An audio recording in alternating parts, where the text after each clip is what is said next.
ወደ ጥናታችን በቀጥታ እንገባለን። ዛሬ ደግሞ እንግዲህ እኔም እንደናንተ ቁጭ ብዬ እግዚአብሔርን ቃል ልካፈል ነው የመጣሁት። የሚያገለግለን ወንድማችን ፋሲል ነው።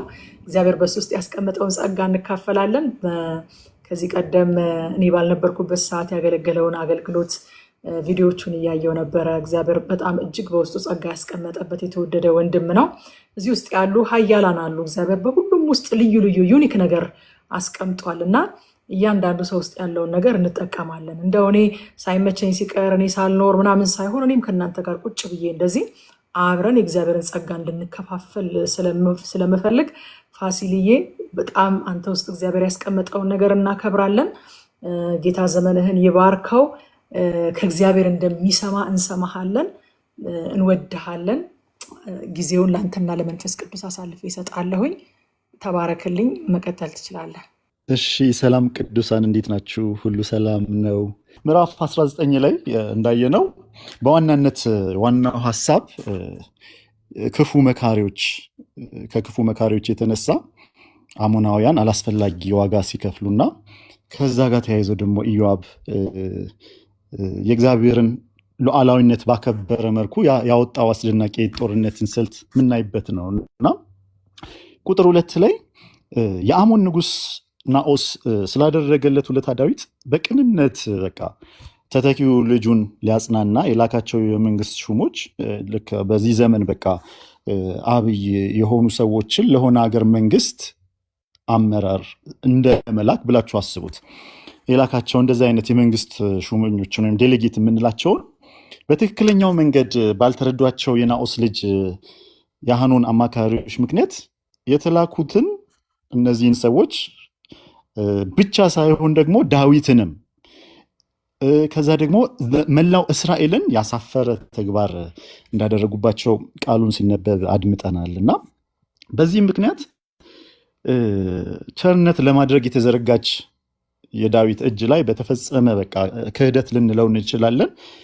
በቃ አላስፈላጊ የሆነ ሙሉ ጦርነት ውስጥ ሲገቡ ነው የምናየውና አንዳንድ ጊዜ የነገሩን ትክክለኛ ትርጉምና ምክንያት ሳንረዳ ለነገሮች የምንሰጠው የተሳሳተ ትርጉም ወዳልተፈለገ ውጤት ሊያመራ እንደሚችል የሚያሳየን ክፍል ይመስለኛል። አንዳንዴ አጋጥሟችሁ አያውቅም? እንደዚህ ሲል እኮ እንደዚህ ለማለት ፈልጎ ነው፣ ወይም እንደዚህ ስትል እኮ እንደዚህ ለማለት ፈልጋ ነው እያለን የራሳችንን አሰምሽን እንወስድና ትክክለኛ ያልሆነ አሰምሽን ማለት ነው። ከዛ ደግሞ ትክክለኛ ያልሆነ ድምዳሜ ላይ እንደርሳለን። ሰዎች ልንቀየም እንችላለን፣ ልንርቅ እንችላለን። ብዙ ነገር ሀፕን ሊያደርግ ይችላል በዚህ ምክንያት ማለት ነውና እነዚህ ሰዎች የንጉሥ ዳዊትን መልእክተኞች በተሳሳተ መንገድ ነበር ትርጉም የሰጧቸው። በተሳሳተ መንገድ ትርጉም ባይሰጧቸው ኖሮ እነዚህ አሞናውያን ወደ ጦርነት ባልተገባ። ቀጥሎ ደግሞ ምዕራፍ 20 ላይ ስናይ ሙሉ ለሙሉ ሀገራቸው ስትደመሰስ እናያለን እና ይሄ ሁሉ ነገር የመጣው በቃ በተሳሳተ መንገድ ሰዎችን መረዳት፣ በተሳሳተ መንገድ አጠገባችን ያሉ ሊረዱን ያሉ ወይም ረጂ መስለው አማካሪዎች ተብለው ክፉ መካሪዎች እንደዚህ አይነት ነገር ሲያደርጉብን ወዳልተፈለገ ነገሮች ሊያመሩ ይችላሉና ከላይ ለመግለጽ እንደሞከርኩት እነዚህ አሞናውያን የዳዊት መልእክተኞች ላይ ያደረጉት ነገር መልእክተኞቹን ብቻ ሳይሆን ላኪውን ዳዊትንም ጭምር ያሳፈረ ጉዳይ ነበር የተደረገውና ይህንን ከአዲስ ኪዳን መነጽር አንጻር ለማየት ስንሞክር ዮሐንስ 15 ከ18 እስከ 21 ባለው ክፍል ላይ የኢየሱስ መልእክተኞች የሆኑ ሰዎች ላይ ወይም ወንጌልን የሚናገሩ ሰባኪዎች ላይ እነዚህን ሰዎች አለመቀበል ዋናው ንጉሱን አለመቀበል ወይም እነዚህን ሰዎች መግፋት ዋናው ንጉሱን ላኪያቸውን አለመቀበል እንደሆነ የምናይበት ክፍል ነው። ዮሐንስ 15:18 ላይ ምን ይላል? ዓለም ቢጠላችሁ ከእናንተ በፊት እኔን እንደጠላኝ እወቁ። ከዓለምስ ብትሆኑ ዓለም የራሱ የሆነውን ይወድ ነበር። ነገር ግን እኔ ከዓለም መረጥኳችሁ እንጂ ከዓለም ስላይደላችሁ፣ ስለዚህ ዓለም ይጠላችኋል። ባሪያ ከጌታው አይበልጥም ብዬ የነገርኳችሁን ቃል አስቡ። እኔን አሳዳዩኝ እንደሆነ እናንተን ደግሞ ያሳድዷችኋል። ቃሌን ጠብቀው እንደሆነ ቃላችሁን ደግሞ ይጠብቃሉ። ዳሩ ግን የላከኝን አያውቁምና ይህን ሁሉ ስለ ስሜ ያደርጉባቸዋል። ዋናው ምንድን ነው? ክርስቶስ ኢየሱስን የላከው ማን እንደሆነ ስለማያውቁ ይህን ሁሉ መከራና ስቃይ እሱ የላካቸው ላይ ያደርጉባቸዋል።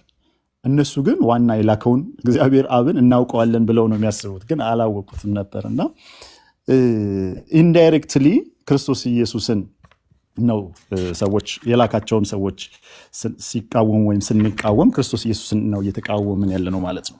የዳዊት መልካም ተግባር ተቀባይነት አጣና እንደውም ምላሹ ጦርነት ሆነ።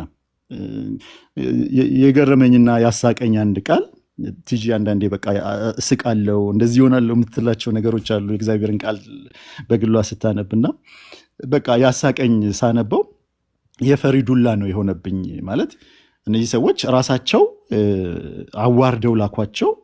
ከዛ ዳዊት ምንም አላለም። ባይዘወይ ቃሉን ስታዩት ዳዊት የራሱን ሰዎች እንደውም በቃ እዚህ ጋር የዳዊትንም እንትን አይቻለሁ።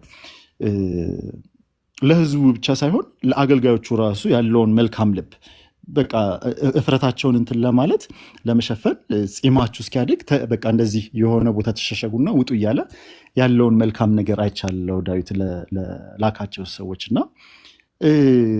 ይህንን ነው ዳዊት ያደረገው። ሌላ ምንም ያደረገው ነገር አልነበረም። ግን ካደረጉት ነገር የተነሳ እንዳልኳችሁ የፈሪ ዱላ አይነት ነገር በዳዊት እንደተጠሉ ስላወቁ ይላል። ከዛ ቅድሚያ ለጦርነት መዘጋጀት ጀመሩ ራሳቸው ማለት ነው። እና ሲያስቀኝ ነበር ይሄ ነገራቸው። ይህ ታሪክ በምዕራፍ 18 እሱን ክፍል ላውጣው። ምዕራፍ 18 ከቁጥር 9 እስከ 11 የተገለጸውን የሐማት ንጉሥ ቶው ድርጊት ኮምፕሊትሊ ተቃራኒ በሆነ መንገድ የተደረገ ነገር ነው። ቃሉን ቶሎ ላንብብላችሁ። ምዕራፍ 18 ቁጥር 9 ላይ የሐማትም ንጉሥ ቶኡ ዳዊት የሱባን ንጉሥ የአድርአዛርን ጭፍራ ሁሉ እንደመታ ሰማ። ቶኡም ከአድርአዛር ጋር ሁል ጊዜ ይዋጋ ነበርና ዳዊት አድርአዛርን ወግቶ ስለመታው ደህንነቱን ይጠይቅ ዘንድ ይመርቀውም ዘንድ ልጁን አዶራምን ወደ ዳዊት ላከው። እርሱም የወርቅና የብር የናስም ዕቃ ይዘው መጣ እያለ ይቀጥላልና ይሄ ቶው የሚባል ንጉሥ በጣም በቃ ጠቢብ ነው፣ በእውነት ጎበዝ ነው። ያደረገው ነገር አድርአዛር ኮንቲኒየስ የሆነ ጠላቱ ነው። በቃ ሁል ጊዜ የሚወጋው ደግሞ አቅም አለው አድርአዛር የሚባለው እና ሁል ጊዜ ይወጋው ነበርና ዳዊት ጠላቱን ሲወጋለት ጊዜ እንዴ ይሄማ እኮ ብሎ ዝም ብሎ አልተቀመጠም። ለዳዊት እጅ መንሻ በልጁ በኩል ወርቅ ብርና ነሐስ ይዞ ወደ ዳዊት ሲሄድ እናያለን። እና ከዛ በኋላ ወዳጅ ነው የሆኑት። ገብቷችኋል አይደለ? ዳዊት ይህንን ያደረገለትን ሰው ሄዶ ሊወጋው አይችልም። ወዳጅ ነው ሊሆኑ የሚችሉት። እና እዚህ ጋር ሲገርመኝ ነበረ የሰው ልጅ ዋና ጠላት የምንላቸው ነገሮች ምንድን ናቸው ብዬ ሳስብ ነበርና ኃጢአት ነው በዋናነት አይደል? ኃጢአት፣ ሞት፣ ሰይጣን፣ እነዚህ የሰው ልጅ ትልቁ ጠላቶቹ ናቸው። የሰው ልጅ የወደቀው ከዚህ ከኃጢአት የተነሳ ነው። በዚህም ዘመን ጭምር ማለት ነው፣ ከጥንት ጀምሮ በዚህም ዘመን ጭምር የሰው ልጅ ትልቁ ፈተና ኃጢአት ነው። ግን ይህንን ኃጢአት ይህንን ሞት ያሸነፈልን ጌታችን ኢየሱስ ክርስቶስ አለን። ሃሌሉያ! ያሸነፈልን ይህንን ጌታችንን ኢየሱስ ክርስቶስን አውቀ ነው እሱ እንዳሸነፈልን አውቀን ራሳችንን ለሱ ሰብሚት ማናረግ ከሆነ አንተ ጌታዬ ነህ ብለን ማንሰጠው ከሆነ እንትናችንን ከዛ በኋላ የሚኖረውን ኢፌክቱን ኮዝና ኢፌክት የሚባል ነገር አለ አይደለ? ይወስነዋል፣ ውጤቱን ይወስነዋል። ሞትና ኃጢአትን ያሸነፈልን ጌታ ኢየሱስ መቀበል ግዴታችን ነው። ይህን ግን የሚሆነው መቼ ነው? ስንረዳው ነው። ይሄ ቶው የተባለው ንጉሥ በቃ ይወጋው የነበረውን አድርአዛር የተባለውን ጠላቱን የመታለትን ዳዊትን ወዳጅ ነው። እኛም ደግሞ ጠላታችን የሆነውን ወይም ደግሞ ሁል ጊዜ እያሸነፈን ሲኖር የነበረ ኃጢአትን፣ ሞትን የመታልንን ጌታችን ኢየሱስ ክርስቶስን ወዳጅ መሆን በቃ ብቸኛ አማራጫችን ነው። ሃሌሉያ! ይህንን ሳስብ ነበረ። ሌላው ቁጥር 12 ላይ ኢዮአብ ሶርያውያንን ቢበረቱብኝ እርዳኝ፣ የአሞን ልጆች ቢበረቱብህ እረዳሃለሁ ብሎ ሲለው እናያለን። ወንድም ሆነና ደስ የሚል መደጋገፍ ነው እዚህ ጋር የምናየው። ኢዮአብ በጣም ጀግና የሚባል ሰው ነው። የዳዊት የጦር አለቃ ነው እና እንደምታስታውሱት በጣም ብዙ ጦሮችን እየመራ ያሸነፈ ጀግና የሆነ ሰው ነው።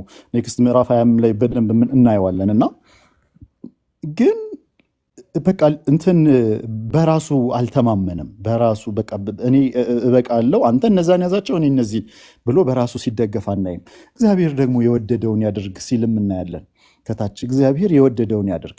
ግን እኛ የምንዋጋው ስለ ህዝቡና ስለ እግዚአብሔር መሬት ነው የምንዋጋው ብሎ ሲናገር እናያለን። ስለ ህዝቡና ስለ እግዚአብሔር መሬት። ከዛ በኋላ ግን እግዚአብሔር የወደደውን ያደርግ፣ ለእግዚአብሔር ደግሞ ቦታ ሲሰጥ እናያለን። እና ኢዮአብ እዚህ ጋር እንደተለመደው እንደ ጀብዱ እና እንደ ጀግንነቱ አይደለም አክት እያደረገ ያለው፣ ለእግዚአብሔርን ቦታ ሲሰጥ እናያለን። ለወንድሙም ደግሞ እንረዳዳ የሚል ነገር ሲያቀርብ እናያለን። ከዚህ እንትን የተረዳሁት የመጣው ሰራዊት ምን ያህል በጣም ሀያል ቢሆን ነው፣ ምን ያህል ብዙ ቢሆን ነው። ደግሞ ከሁለት ሳይድ ነው ተከበው የነበሩት ቃሉን ስናነብ እንዳየ ነውና ገላትያ 6:2 ላይ ከእናንተ እያንዳንዱ የአንዱን ሸክም ይሸከም የሚል ቃል እናገኛለን። እና የክርስቶስ አካል አንድነትን ያሳየናል። አንዳችን የአንዳችንን ሸክም መሸከም የክርስቶስ አካልን አንድነት የሚያሳየን ነው። ክርስትና ከዚህ ዓለም ድህረ ዘመናዊነት ፊሎሶፊ በተቃራኒው፣ ድህረ ዘመናዊነት ታውቃላችሁ፣ አንተ ትችላለህ፣ አንቺ ትችያለሽ፣ ምንም እርዳታ አያስፈልግህም፣ ለራስህ በቂ ነህ፣ ዋናው እንትን ነው፣ ጭንቅላት ነው፣ አስተሳሰብህ ነው፣ እሱ ላይ ከሰራ ትችላለህ፣ ዩ ካን ዱ ኢት። ናይክ የምትለዋ ምልክት ማለት ነው። ዩ ካን ዱ ኢት ነው። ክርስትና ግን ከዚህ ተቃራኒ ነውና መተባበር፣ መተጋገዝን፣ አንዱ የሌላውን ሸክም መሸከምን ኢንካሬጅ ያደርጋል ክርስትና። ደስ አይልም?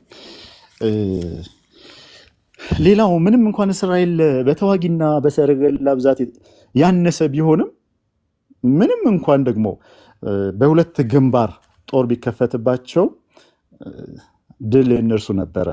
ይህም እግዚአብሔር ለሕዝቡ እንደሚዋጋና የሰው ጥረት በቃ ሰከንደሪ ነገር፣ በቃ ሁለተኛ ነገር እንደሆነ የምናይበት ክፍል ነው። ወደ ጦርነት ሲገቡ ቅድም እንዳልኳችሁ ኢዮአብና ወንድሙ አቢሳ እንደፈሩት አልነበረም። የፈሩ ይመስላል። እንደዚህ ከሆነ እንደዚህ እናድርግ እንደዚህ ሲሉ ከመጣው ሰራዊት ብዛት አንጻር፣ ከመከበባቸው አንጻር ሰምቲንግ ሀፕን ሊያደርግ ስለሚችል እንረዳዳ አይነት ነገር ነው። በጣም የገረመኝ ግን ኢዮአብ ገና ቃሉን ስታነቡት ገና ከሰራዊቱ ጋር ወደ ሶርያውያን ፊት ሲቀርቡ ነው የሚለው።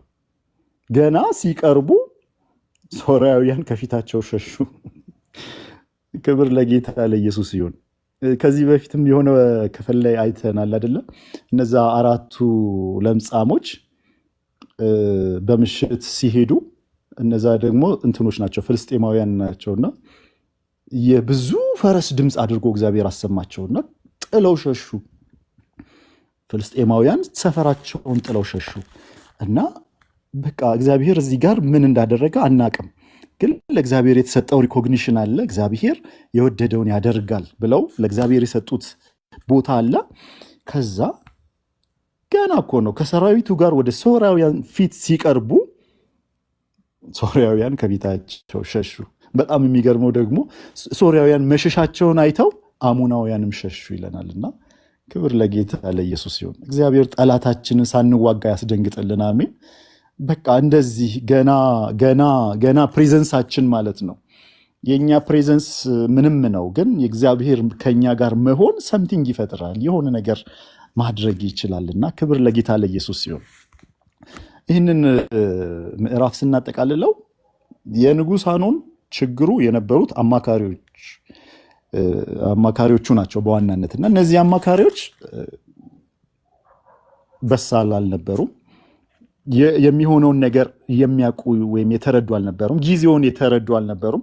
በቀደም ስናወራ ነበር ስለ ይሳኮር ልጆች ከቲጂ ጋር።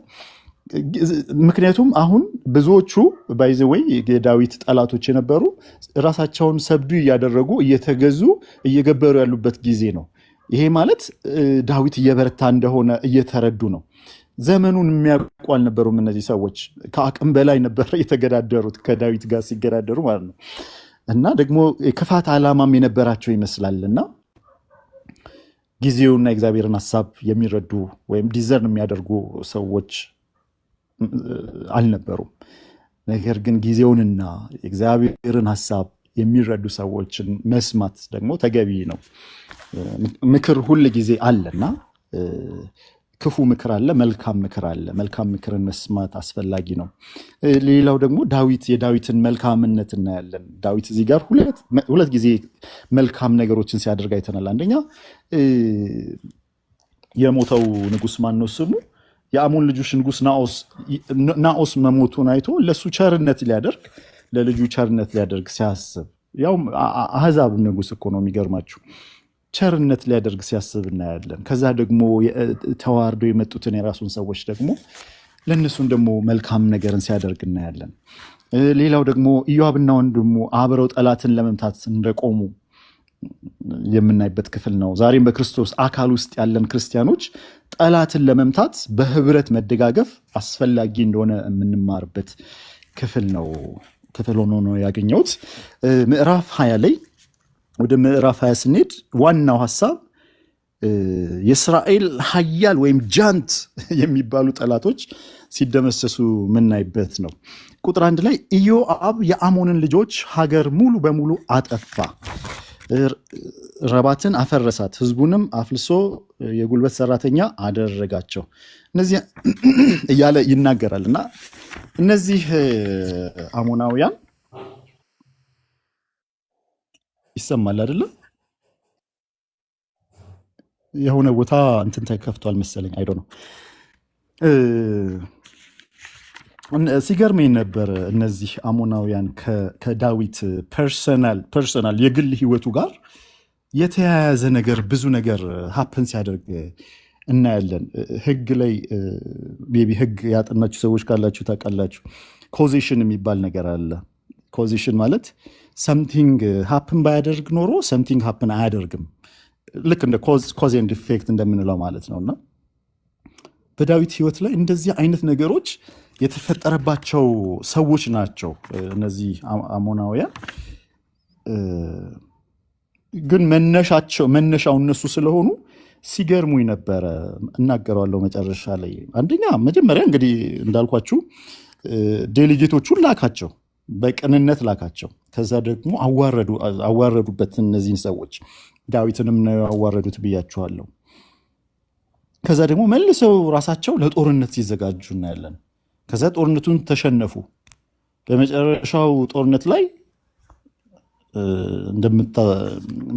አሁን እዚሁ ምዕራፍ ላይ እንደምናየው ቁጥር ስንት ላይ ነው? ዳዊት ግን ኢየሩሳሌም ነበር የሚለው ቃል አለና ዳዊት በኢየሩሳሌም ቀርቶ ነበረ። እዚህ ጋር አልተጠቀሰም እንጂ ኢየሩሳሌም በቀረበት ሰዓት ነው የኦሪዮንን ሚስት የወሰደው ማለት ነው። እዚህኛው ምዕራፍ ላይ ግን አልተጠቀሰም። ሳሙኤል ላይ ተጠቅሷል። እና ከዛ በኋላ ሚስቱን ሲወስድበት እናያለን። ከእሷ ጋር ሲያመነዝር እናያለን። ኦሪዮንን ደግሞ ሲያስገድል እናያለን። ከዛ ደግሞ የዳዊት ልጅ ሲሞትበት እናያለን። ከዚህ ከቤርሳቤ የወለደው። ከዛ በኋላ የዳዊት ልጅ ሚስቱን በአደባባይ ሲያስነውርበት ከተነገረው ይሄ ነገር ካደረገ በኋላ ዳዊት እግዚአብሔር በቤቱ እንደሚቀጣው ተናገረ አይደለ? ከዛ በኋላ ልጁ በአደባባይ ሚስቱን ሲያስነውርበት እናያለን። እንደገና ልጁ አቤሴሎም በዳዊት ላይ ሲነሳን፣ በጣም ብዙ ነገሮች ከዚህ ነገር ጋር ተያይዞ በዳዊት ህይወት ላይ ሲሆኑ እናያለን። እና የዚህ ሁሉ ነገር መነሻው ግን በቃ ሲገርመኝ ነበር የዳዊት ቅንነት ነበር። አይገርምም? ዳዊት በቅንነት ያደረገው የላካቸው መልእክተኞች መዋረዳቸውና እዛ ጋር ራሱን የጦርነት ሊጀምር ያሰበ አይመስለኝም። ምናልባት ጊዜ እየጠበቀ ሊሆን ይችላል፣ አላቅም። እዚህ ጋር በግልጽ የተጠቀሰ ነገር የለም። ግን ዳዊት የወሰደው አክሽን አልነበረም። ራሳቸው ቀድመው እርምጃ ሲወስዱ፣ ወደ ጦርነት ሲገቡ፣ ከዛ ደግሞ ጦርነቱን ሲሸነፉ፣ በቃ ተያይዞ የመጡት ነገሮች የዳዊትን ህይወት አመሰቃቀሉት። የዳዊትን ህይወት በቃ ብዙ ነገር ውስጥ ከተቱት። አይመስልም ግን መጀመሪያ ላይ የተኬደበት ኢንቴንሽን እና አንዳንድ ጊዜ ለሰዎች ብለን የምናደርጋቸው መልካም ነገሮች፣ ቅን የሚመስሉ ነገሮች ኮንሲኩዌንሳቸውን አናቅምና ቅንነት ከማድረግ ወደኋላ አንልም። የሆነ ኮንሲኩዌንስ ይዞ ይመጣል፣ ባድ ነገር ይኖረዋል ብለን አንልም። ግን በቃ እግዚአብሔር ሁል ጊዜ በምናደርገው ነገር ውስጥ እንዲኖር እኔ በቃ ሲገርመኝ ነበረ ይህንን ሳጠናና ምንም ቅንነት ነው ያየ ነው። ግን ተያይዞ የመጡት ነገሮች እንዳልኳችሁ ኮዜሽን ናቸው። አንዱ አንዱን እየወለደ አንዱን እየወለደ ዳዊትን በቃ ማይሆን አዘቅት ውስጥ ሲከቱት እናያለን። በቃ እንደ ልቤ የተባለው ዳዊት በቃ ከባድ የሚባሉ ኃጢአቶችን ሲያደርግ የሰው ሚስት መውሰድ፣ ከዛ ደግሞ በጣም ንጹሕ የሆነን አቤት ኦሪዮን በእውነት ሁሉ ጊዜ የሚገርመኝ ምስኪን ሰው በኢየሱስ ኦሪዮንን ሳየው ሁሌ ነው የሚገርመኝ። ከሚስቴ ጋር እንዴት የእግዚአብሔር ታቦት አደባባይ እንትን እያለ በጠላት ጋር ልንዋጋ ወጥተው እንዴት ከሚስቴ ጋር ተኛለው እያለ እንደገና እሱኑ ወስዶ በጣም ደግሞ በጣም ሲገርመኝ ነበር። የሚገርመኝ ኦሪዮንን ያስገደለው በራሱ ደብዳቤ ይገደል ፊት ለፊት አውጣውና ይገደል ብሎ በራሱ እጅ ነው የላከለት ደብዳቤውን። ኦሪዮንን የመሰለ ሰው ሲያስገድል በቃ ማይሆኑ ነገሮች ሲሆኑ፣ ከዛ ደግሞ ዳዊት ልጁ ሲሞት በጣም ብዙ ነገሮች አፕን አደረጉበትና ብቻ ከዚህ ነገር ለእኔ ቀረልኝ እግዚአብሔር ይጠብቀን። መልካም መስሎ በምናደርጋቸው ነገሮች አንዳንድ ጊዜ ወዴት እንደሚወስዱን ሳናቅ ብዙ ነገር ውስጥ ሊከቱ ይችላሉና እግዚአብሔር ይጠብቀን። በምናደርገው መልካም በሆኑ ነገሮች፣ መልካም በሚመስሉ ነገሮች ሁሉ እግዚአብሔር ከኛ ጋር ይሁን። የእግዚአብሔር አብሮነት አይለየን። በእውነት ቅንነቱ ግን ከኛ አይወሰድ ሁል ጊዜ እንደ ዳዊት። ሌላው ከዚህ ክፍል ያየሁት ምንም እንኳን ዳዊት በወሳኝ ቀን በኢየሩሳሌም ቀርቶ ኢየሩሳሌም ነው የቀረውና በኢየሩሳሌም ቀርቶ ከቤርሳቤ ጋር ለመውደቅ ቢዳረግም እውነተኛው ጥላ ዳዊት ጥላ እንደሆነ እናውቃለንና እውነተኛ የሆነው ክርስቶስ ኢየሱስ ንጉሳችን ግን ስለ ሞትና ኃጢአት ይታሰሩ የነበሩትን ነፃ እንዲያወጣ ኃጢአትንና ሞትን በማሸነፍ በቃ ይሄ ሪል የሆነው ህይወት ላይ ጦር ሜዳችን ላይ አብሮናል። ሃሌሉያ። እሱ ሌላ ቦታ ሆኖ በቃ ተዋጉት፣ ሜዳውም ፈረሱም ያውና እኔ አቅም ሰጥቻችኋለሁ በርቱ እሺ ብሎ ጥሎን የሄደ አምላክ አይደለም። ክብር ለእግዚአብሔር ይሁን። ዕብራውያን 2:14-15 ላይ እንግዲህ ልጆቹ በስጋና በደም ስለሚካፈሉ እርሱ ደግሞ በሞት ላይ ስልጣን ያለውን በሞት እንዲሽር ይሄውም ዲያብሎስ ነው። በሕይወታቸውም ሁሉ ስለ ሞት ፍርሃት በባርነት ይታሰሩ የነበሩትን ሁሉ ነፃ እንዲያወጣ በስጋና በደም እንዲሁ ተካፈለ ይለናል። ሃሌሉያ። ጌታችን ኢየሱስ ክርስቶስ ጥሎን አልሄደም። በስጋና በደም አብሮን ተካፍሎን ነው። ሃሌሉያ። በቃ እኔ በስጋና በደም ደግሞ ጨርሻዋለሁ ብሎ ደግሞ ብቻውንም ጥሎ መንፈስ ቅዱስን ደግሞ ለእኛ ልኮልን ነው የሄደው። ስለዚህ አቅም የሚሰጠን ብርታት የሚሆነን መንፈስ ቅዱስ ሁል ጊዜ ደግሞ ከኛ ጋር አለ። ሰው ሆኖ የመጣውም አፍተሮን ለዚሁ አይደለም፣ ለዚሁ እኮ ነውና ክብር ለጌታ ለኢየሱስ ሲሆን ቁጥር 4-8 ላይ በቃ የሚገርሙ ጂያንቶችን ነው የምናየው። በቃ እነዚህ የፍልስጤም ኃያል የሆኑ ሰዎች ናቸውና የሚገርማችሁ ከራፋይም ወገን ነው ሁሉም የተጠቀሱት እዛ ጋር ከራፋይም ወገኖች ናቸው፣ ጎልያድን ጨምሮ። ጎልያድም ከራፋይም ወገን ነው። ዘዳግም ላይ ደግሞ በጣም ሲገርመኝ ነበር። በነገራችን ላይ ጎልያድ 2.7 ሜትር ነው እርዝመቱ። እኔ እንግዲህ በዚህ ዘመን እንደዚህ አይነት ሰው አይተናናቅም። 2.7 ሜትር ነው። ዘዳግም 3:11 ላይ ደግሞ አግ የተባለው ንጉስ በጣም የሚገርማችሁ ዘዳግም 3:11 ላይ አልጋው በእንትን ላይ እያየሁ ነበርና ወደ ሜትር 4 ሜትር በ1.8 ሜትር ነው ርዝመቱ 4 ሜትር ነው። ወደ ጎን ደግሞ ወርዶ 1.8 ሜትር ነው። እና ምን አይነት ሰዎች ናቸው እያልኩኝ ነበርና እነዚህ የራፋይም ወገን ሰዎች እግዚአብሔር እነዚህን ጠላቶቻቸውን ሲጥልላቸው እናያለን። ለህሚ የሚባለውን ሲፋይን የሚባለውን ሰዎች አንድ በአንድ እነዚህ በቃ አስፈሪ የነበሩ የሚመስሉ ሰዎችን አንድ በአንድ ሲጥልላቸው እናያለን። አንደኛው ደግሞ 24 ጣቶች አሉት።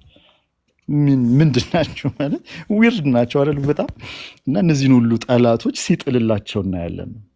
ይህን በጣም አስፈሪ የነበሩ ኃያላን የሚባሉ በዳዊትና በባሪዎቹ ፊት ሊቆሙ ወይም ሊያሸንፏቸው አልቻሉ። ኦንሊ ቲንግ እግዚአብሔር ከነሱ ጋር ስለነበረ ከዳዊትና ከባሪዎቹ ጋር። በአዲስ ኪዳን ያለን አማኞች ታውቃላችሁ፣ ፊዚካል ጠላት የለንም።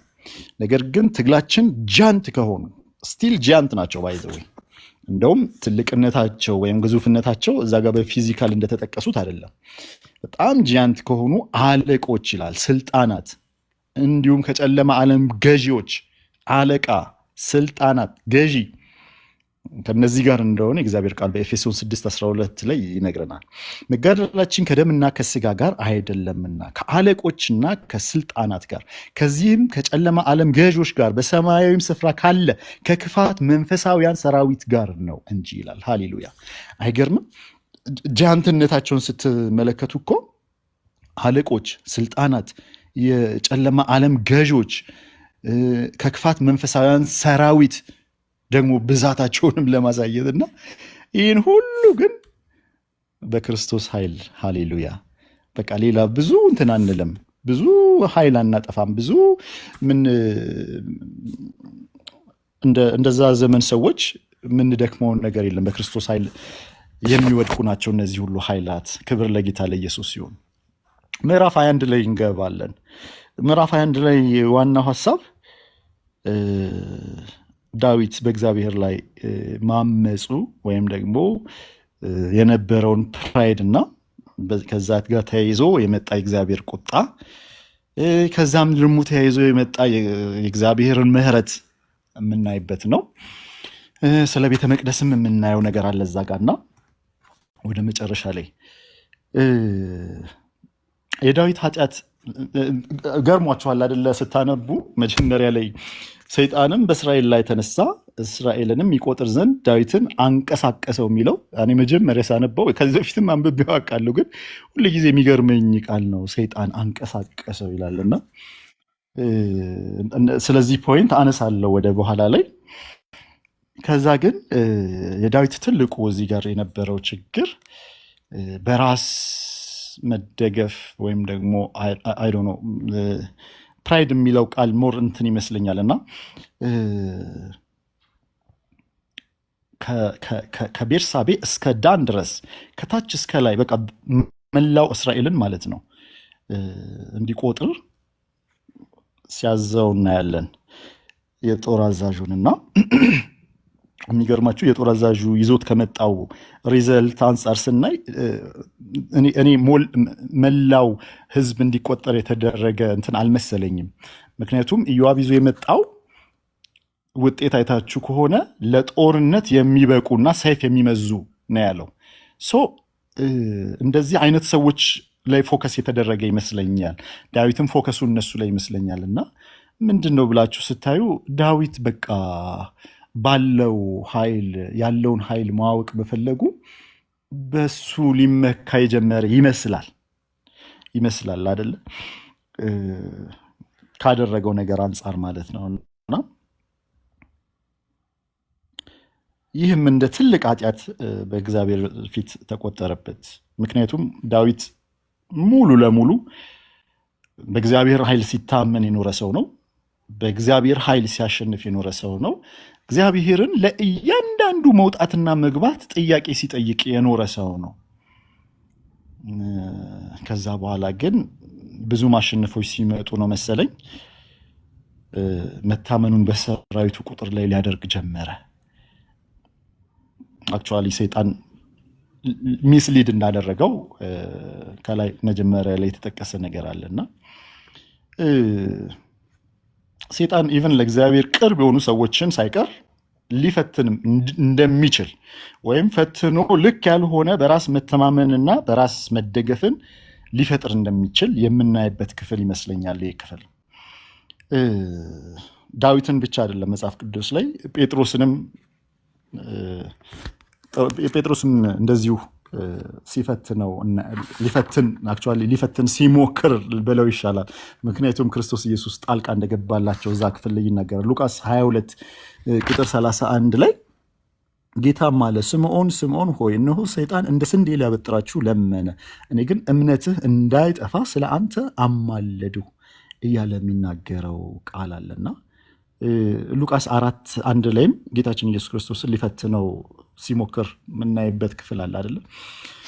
እና ሰይጣን ይፈትናል፣ እድሉን ሲያገኝ ይፈትናል፣ ሰዎችን ይፈትናል፣ ወደ ፈተና አስገብቶ በፈተና ለመጣል ይሞክራል፣ በፈተና ለመጣል ይሞክራል። ነገር ግን ጌታችን እንዳስተማረን ወደ ፈተና አታግባን፣ የጌታችን ጸሎት ላይ ያለ አይደለም፣ ወደ ፈተና አታግባን እያለን ራሳችንን አስቀድመን ወደ ፈተና እንዳንገባ ፕሮቴክት ማድረግ እንደሚኖርብን ነው ስረዳ የነበረውና ምክንያቱም አንዳንዴ የምንገባበት ፈተና የማናልፈው ሊሆን ይችላል። ዳዊት ባይዘወይ ፈተናውን ፌል አድርጓል። እንደምታዩት ኢዮአብ ሊመልሰው ሞክሯል። እዚህ ጋር ቃሉ ላይ እንዳየ ነው ተገዳድሮታል እኮ ዳዊትን። ፕሊዝ ንጉሥ ሆይ ጌታዬ እያለው ነው። በጣም በአክብሮት ሲገዳደረው እናያለን። ኢዮአብ እዚህ ጋር የዳዊት ኢንቴንሽን የገባው ይመስለኛል ሳይሆን ገብቶታል እንጂ እግዚአብሔርን እንደማያስደስት በራሱ ሊተማመን ሊጀምር እንደሆነ ገብቶታል ኢዮአብ እና ለዛ ተገዳደረው ዳዊትን።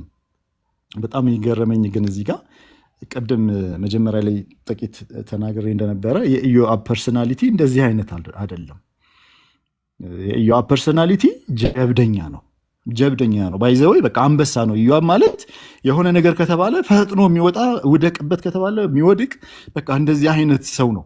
በቃ ጀግና የሚባል ማለት ነው። ጨካኝም ነው። በቃ የኢዮአብ ባህሪ ነው ይሄ። እዚህ ጋር ግን ጀብደኝነቱ ሲገለጥ አናይም እና እግዚአብሔርን የሚያስቆጣ ነገር ሊደረግ እንደሆነ ገብቶታል እና እባክህ ንጉሥ ብሎ ሲለምነው በጣም ሲማጸነው እናያለን። ቀጥሎ ሊመጣ ያለው ነገር የገባው ይመስለኛል እና ዳዊት እዚህ ጋር ቢያስተውል ኖሮ ቀጥሎ የሚመጣው ቁጣ ባልመጣም ነበር። ቁጥር 12 ላይ ዳዊትም ሶስቱ እንትኖች ቃሉን እንዳነበብነው 3 ምርጫዎች መጡለት። 3 ምርጫዎች ከጋድ መጡለት። በጣም ዳዊትን ስንወቅሰው ብንውልም በቃ የሆነ ነገሩ ደግሞ ያሸንፈናል። እዚህ ጋር መጣና እንደገና የ3 ቀን የእግዚአብሔር ሰይፍ ቸነፈርን መረጠ። በሰው እጅ ከመውደቅ ምሕረቱ ብዙ ነውና በእግዚአብሔር እጅ ልውደቅ አለ። አይገርምም? ሃሌሉያ! የእግዚአብሔር ምሕረት የቀመሰ ነው ዳዊት። ያውቀዋላ በቃ እግዚአብሔር ምን አይነት ሩህ አምላክ እንደሆነ፣ ምን አይነት የምህረት አምላክ እንደሆነ ተረድቷል። ያውቀዋል ዳዊት። አጣጥሞታል ይህንን የእግዚአብሔር ምሕረት። ምንም በቃ ብሆን ሊምረኝ ይችላል ብሎ ስላሰበ በሰው እጅ አልውደቅ በእግዚአብሔር እጅ ልውደቅ ብሎ የእግዚአብሔርን ምሕረት ሲተማመንና ያንን ሰይፍና ቸነፈር ሲመርጥ እናያለን። ቁጥር 12 ላይ። ቁጥር 17 ላይ ዳዊት እኔ ባጠፋሁት ምንም የማያውቀው ሕዝብ ለምን ይቀጣል? እጅ በእኔና በአባቴ ቤት ላይ ትሁን ብሎ ወደ እግዚአብሔር ሲማፀን ሲጸልይ እናያለንና ሲገርመኝ ነበረ። የሆነ ንጉሥ ትዝ ይላቸዋል። እድሜ የተጨመረለት 15 ዓመት እሱ ንጉሥ ትዝ ይላቸዋል። መጨረሻ ከተጨመረለት በኋላ የሌላ ሀገር የአሕዛብ ነገስታትን አምጥቶ ቤተ መቅደሱን አስጎበኘ። ምን አደረገና ነቢዩ መጥቶ እንዴት እንደዚህ ታደርጋለህ ምናምን ብሎ በቃ እግዚአብሔር ሲቆጣው፣ ነገር ግን ምንድነው ለተደረገው ነገር ውጤት እንዳለውና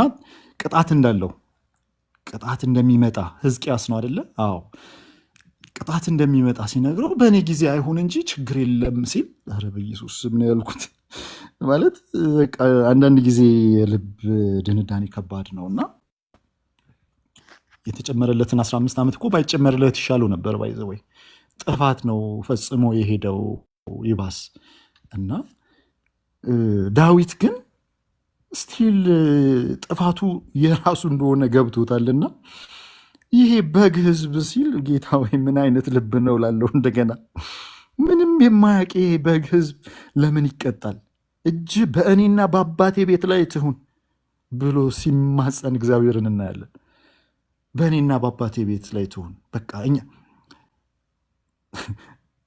ሌላው እዚህ ጋር አሁን እየተናገርኩ የመጣልኝ ሀሳብ በእኔና በአባቴ ቤት ላይ ትሁን ሲል እግዚአብሔር ሊምረው እንደሚችል የሚረዳ ይመስለኛል። ምክንያቱም እሱና የአባቱ ቤት ቀጣይነት ያለው ኪዳን እንደተሰጠው ያውቃልና ሊምረው እንደሚችልም የሚረዳ ይመስለኛልና ግን ከህዝቡ ላይ እንዲነሳ ይሄ ቸነፈር ይሄ ሰይፍ በቃ በእግዚአብሔር ፊት ሲማፀን እናያለን። መልካም እረኛ እኔ ነኝ፣ መልካም እረኛ ነፍሱን ስለ በጎቹ ያኖራል የሚለውን የክርስቶስ ኢየሱስን ቃል ዮሐንስ 10:11 ላይ ያለውን ቃል የሚያስታውሰን ነገር ነው ዳዊት እዚህ ጋር እያደረገ ያለው። መልካም እረኛ ነፍሱን ስለ በጎቹ ያኖራል፣ ራሱን አሳልፎ ይሰጣል። ዛጋ ቸነፈሩ የቆመው ለእግዚአብሔር መስዋዕት ሲቀርብ ብቻ ነው። የእግዚአብሔር ቁጣ ከአማኞች የራቀው በክርስቶስ ኢየሱስ መስዋዕትነት ብቻ ነው። ሃሌሉያ። የእግዚአብሔር ቁጣ ከኛ በዚህ ዘመን ካለን ሰዎች የራቀልን ክርስቶስ ኢየሱስ ምትክ ሆኖ በመግባቱ ብቻ ነው። ባይዘዌይ ኃጢአት በእግዚአብሔር ፊት የሚያቆመን አይችልም። ታውቃላችሁ፣ በእግዚአብሔር ፊት ጽድቅ ኖሮ ልንቆም የቻልነው መሀል ላይ ክርስቶስ ኢየሱስ ስለገባ ብቻ ነው። ሮሜ 5:9 ላይ ይልቁንስ እንግዲህ አሁን በደሙ ከጸደቅን በእርሱ ከቁጣው እንድናለን ይላል። ሃሌሉያ። የሚያጸድቀን ደሙ ነው። በዚሁ በደሙ ደግሞ ምክንያት ከእግዚአብሔር ቁጣ እንድናለን እያለ ይናገራል። ቁጥር 23 ላይ በጣም የሚገርመኝ ክፍል አለ በኢየሱስ ቁጥር 23 ላይ እስቲ ሁላችንም እንሄዳለን። እዚህ ጋር ኦርና ለዳዊት የአውድማውን ስፍራ የመስዋዕት መጀመሪያ የአውድማውን ስፍራ ቀጥሎ የመስዋዕት በሬዎችን ከዛ እንጨት፣ የእህል ቁርባን፣ ስንዴ በነፃ በቃ ሁሉንም ነገር እሰጥሃለሁ አለው።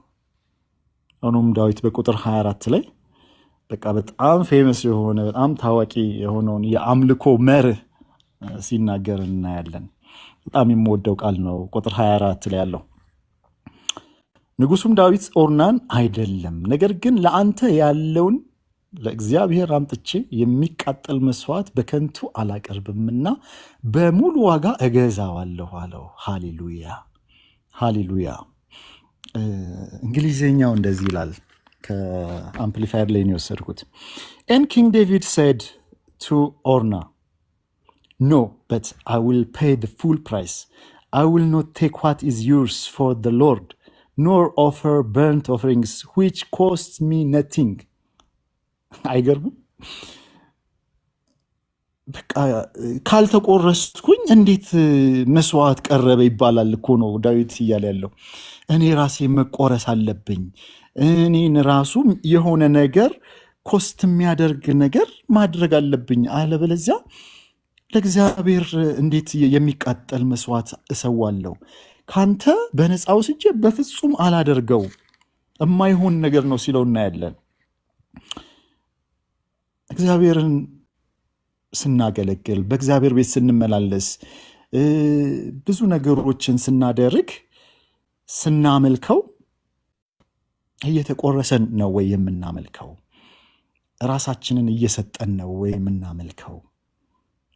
ለምሳሌ ስናገለግል ጊዜያችንን ሊሆን ይችላል አይደል? ለእግዚአብሔር ልንሰጠው የምንችለው ጊዜያችንን በዋናነት ማለት ነው። ብዙ የምንሰጠውን ነገሮች ሊኖር ይችላል፣ ግን በዋናነት ጊዜያችንን ስንሰጥ መስጠት ላይ ደግሞ ከተረፈን ነገር ላይ ነው የምንሰጠው ወይንስ ዋና ከምንለው ነገር ላይ? ያቺ ሴት ትዝ ትላችኋለች? ባልቴቷ 2 ዲናር የነበራት ከእሷ የበለጠ ብዙ እየሰጡ የነበሩ ሰዎች ነበሩ። ግን ጌታ ኢየሱስ ዋው ያለው 2 ዲናር ህይወቷን፣ እሷ ትዳሯን ሰጠች ነው አይደል ያለው። በቃ ያላትን ሁሉም ነገሯን ሰጠች።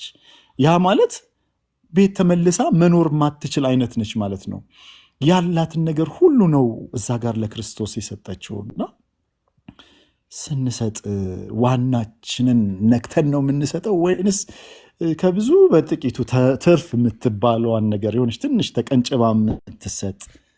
እኔ ካምፓስ እያለን የሆነ 2 ጓደኞች ነበሩኝና ይገርመኛል። አንደኛው ኢኮኖሚካሊ የተሻለ ነገር ያለው ነው፣ አንደኛው ደግሞ እንደዛ አይደለም። እና ፌሎ ሲመጡ ሁሌ ይሄኛው መባና የተለያዩ ጊፍቶችን ይሰጣል፣ ያኛው ምንም አይሰጥም። እና አየውና ከዛ ምን ማድረግ ጀመረ? ከሆነ ጊዜ በኋላ ከራሱ እየሰጠው እንካ ለጌታ የምትሰጠው ቸርች መባ ሲሰበሰብ የምትሰጠው እያለ ይሰጠዋልና እሱን ሳስብ ነበር ይህንን ቃል ስዘጋጅና ይሄ ነገር የሚታሰበው ለማን ነው እያልኩኝ ይሄ ሰውዬ ልቡን ነው ያየሁበት። እኔ ከራሱ ወስዶ ለዛኛውም የሚሰጠው ልቡንም ነው ያየሁበት። መልካም ልብ ስለሆነ ይሄ ያኛው ሰውዬ አለመስጠቱ ብቻ አይመስለኝም እንደዛ ያደረገውና ለእግዚአብሔር ለመስጠት ሁል ጊዜ እጁ የተዘረጋ ሰው መሆን አለብን።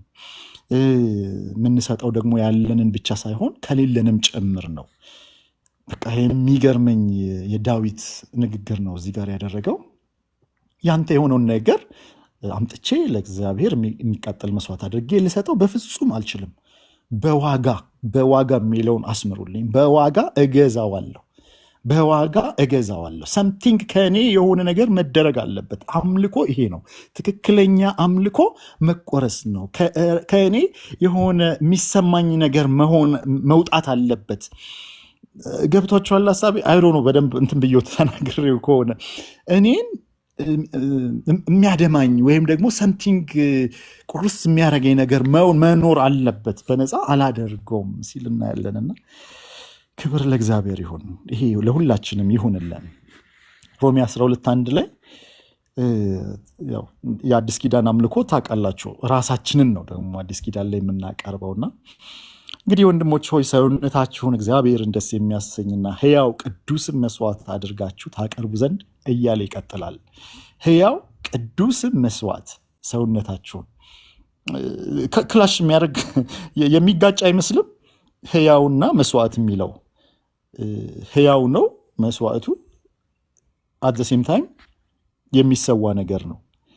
ስለዚህ እኛ ሕያው የሆንን ግን ራሳችንን ሁል ጊዜ ለክርስቶስ የምናቀርብ መስዋዕቶች ነን። ራሳችንን ነው በአዲስ ኪዳን ለእግዚአብሔር የምናቀርበው፣ ራሳችንን ነው።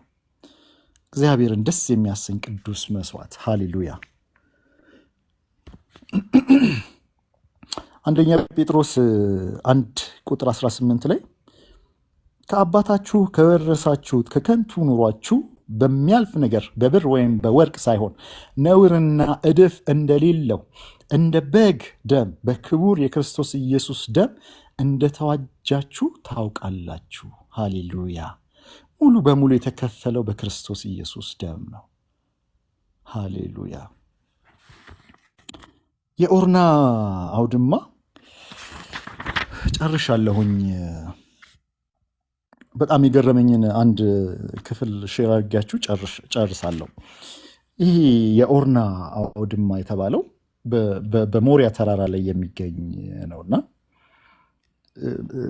ምዕራፍ 22 ላይ ከዚህ ቀጥሎ ስታነቡት ዳዊትም ይህ የእግዚአብሔር ቤት ነው፣ ይህም ለእግዚአብሔር ለሚቃጠል መስዋዕት የሚሆነው መስዋዕት ነው አለ እያለ የሚናገረዋልና ከዚህ በኋላ ዳዊት በኖረበት ዘመን ቤተ መቅደሱ እስከሚሰራ ድረስ በዚህ አውድማ ላይ ነው መስዋዕት ሲቀርብ የነበረው። አይገርማችሁ?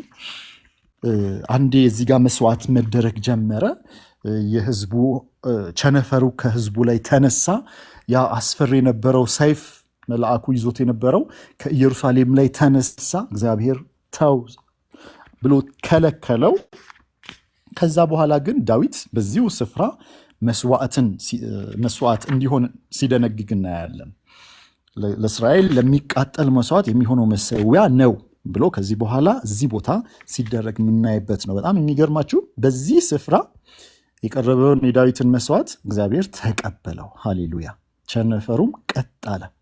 የእግዚአብሔርም ሰይፍ ተመለሰ፣ ኢየሩሳሌምን ከማጥፋት ወደኋላ አለ። ይህ ስፍራ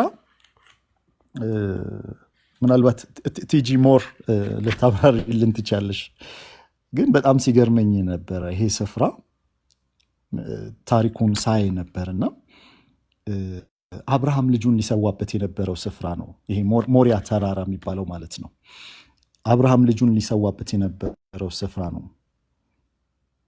አሁን ደግሞ እግዚአብሔር ዳዊትን በዚህ ስፍራ መስዋዕት እንዲያቀርብ ሲያዘው እናያለን።